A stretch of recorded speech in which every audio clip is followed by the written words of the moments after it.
lot of people mentioned, and I was talking about it earlier, that you are calm during crisis.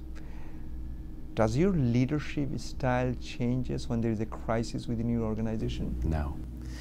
It's a really important point. I think when people look to a leader during crises, they want to know how to respond. They do. They may not say that, they may not even think it, but they're looking for something, like help us figure out how we're going to do this. And in my experience, and I certainly have had times when early in my career I didn't do this well, it's the calm under pressure that helps people make better decisions when time is of the essence, and usually in a crisis that's what happens. And so I believe that if you can set an example of being calm and very focused on coming up with a solution and very aware of what's going on, you'll get that same response from the people who work for you. And it's important because I have seen and been in enough situations early in my career where there was a crisis and the response was one of panic, and you always miss things in a panic.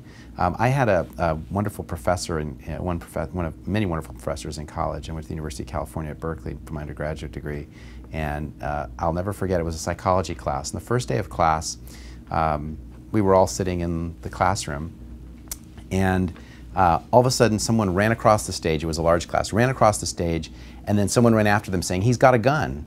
And everybody immediately went under their seats, and people weren't paying any attention. It was all staged. The psychologist the teacher actually later said, "Okay, did anyone see the person?"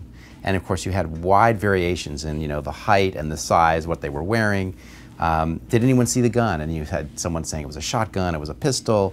He actually had a banana in his hand, and not one person in the room saw it.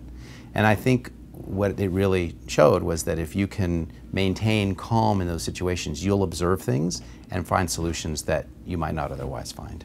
I felt over the years that during crisis, I'm involved with the management a lot more. During crisis, I'm involved into the decision making. During crisis, when others are in panic, as you mentioned, yes, my goal is to go out there and calm people down and let them know. And during the crisis, a leader must be a lot more confident. That's right. So I feel sometimes that during the crisis, leadership style changes, but fundamental leadership concept still stays same. I agree with you. It reminds me, you're absolutely right, and I really am glad that you mentioned the fast decisions. One of the exercises that I often do, I've done it with a couple teams, I shouldn't say often, a couple of my teams, including at Redcats actually, was that I share with them the video story of Ernest Shackleton. I'm sure you're familiar with Ernest Shackleton, the famed Antarctic explorer, who in the early 1900s attempted to be the first person with about 20+ people to walk across Antarctica. And unfortunately, disaster struck and they got stuck. And to a person, all of them survived. They were there for 2 years, and they all said it was because of their leader. And when you really dive into that and you show the video, I like to ask my team, keep track of all the decisions that he made through this ordeal, and it was quite an ordeal.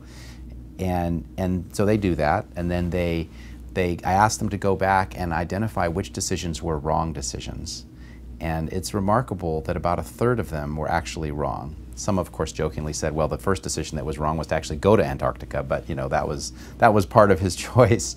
And what it really shows, and it drives to what you're saying, is that not only does it require fast decision making, but you also can't be daunted by mistakes, because you're going to make them. And one decision that's wrong doesn't mean that every decision you make afterwards is going to be wrong. So it was remarkable when you see how often he had to find some other way of doing something because he made a bad decision, but ultimately he achieved his goal.